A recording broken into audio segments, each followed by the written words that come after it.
Hi friends, ఇప్పుడు మనము కోడిగుడ్డు ఉక్కెర చేసుకుందాము. 4 గుడ్లు తీసి పక్కన పెట్టుకున్న, ఉల్లిగడ్డలు, పచ్చిమిరపకాయలు, కొత్తిమీరాకు కట్ చేసి పక్కన పెట్టుకున్న. స్టవ్ పైన గంజి పెట్టుకొని కావాల్సినంత ఆయిల్ పోసుకొని, ఆయిల్ హీట్ ఎక్కిన తర్వాత ఎల్లిపాయ ముద్ద, పచ్చిమిరపకాయలు,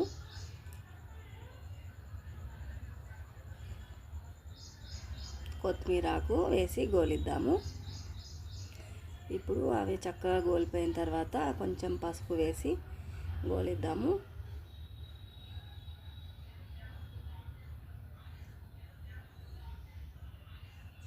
ఇంకా ఇప్పుడు తరిగి పెట్టుకున్న ఉల్లిగడ్డలు వేద్దాము. ఇందులో ఉల్లిగడ్డలు చక్కగా ఫ్రై చేసుకోవాలి, మధ్య మధ్యలో కలుపుతూ.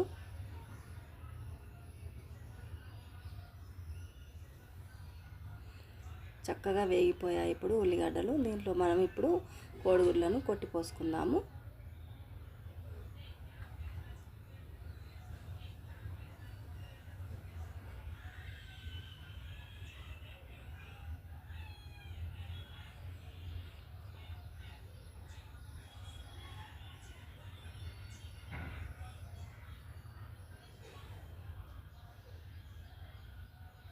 ఇలా అన్ని కోడిగుడ్లు కొట్టి పోసుకొని కొంచెం కొంచెం పక్కకు కదపాలి, కోడిగుడ్లు విచ్చుకుపోకుండా.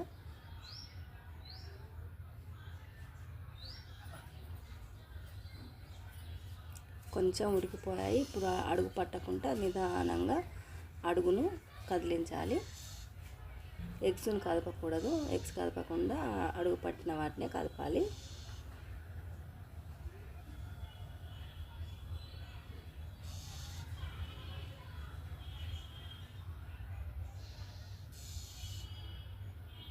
ఇంకా ఇప్పుడు చక్కగా కోడిగుడ్లు చక్కగా గోలిపోయాయి.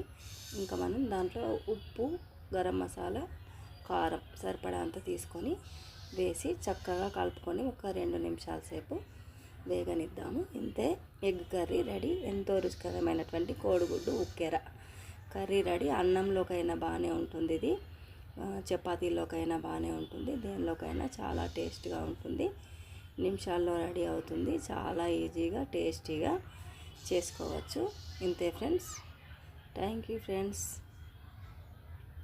మాను కేర్ ఆఫ్ సీను ఛానల్ని లైక్ చేయండి, షేర్ చేయండి, సబ్స్క్రైబ్ చేయండి. చివరగా కొత్తిమీర వేసుకొని ఇంకా దించేద్దాము. ఇంకా ఇప్పుడు నేనైతే కర్రీ తీసుకొని చపాతీలోకి పెట్టుకుంటున్నాను. కోడిగుడ్డు ఉక్కెర కూర ఇంకా చపాతీలోకి వేసుకొని తింటున్నాను. Thank you friends.